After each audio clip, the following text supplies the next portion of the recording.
பண்ண மெசேஜை பார்த்துட்டு சீக்கிரமாக வார்த்தைகளை விட்டுட்டீங்க.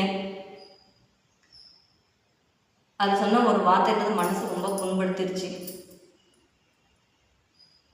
உங்களை நான் சொன்னேன் அப்படின்னா எனக்கு உங்கள் கோயில் தெரியாதுங்களா, இல்லை நீங்கள் யாருன்னு தெரியாதா? நான் நேராக வந்துட்டு நான் சொல்லிட்டு போகிறோம்மா நீங்கள் இப்படி பண்ணுறீங்க, நான் செய்கிறேன், எனக்கு என்னம்மா பயம்? உண்மையை பேசுறதுக்கு எனக்கு என்ன பயம்? சொல்லிட்டு போகிறேன். நான் ஏன் நான் மீடியாவில் பேசணும்? ஏன் வீடியோ மூலயமா உங்களை பற்றி நான் தப்பாக சொல்லணும்? சொல்லுங்க பார்க்கலாம். எனக்குள்ள ஒரு ஆதங்கம் என்ன அப்படின்னா, எல்லாம் போட்டு எல்லாம் பண்ணி எல்லாம் செஞ்சு ஆலயங்கள் கட்டியாச்சு.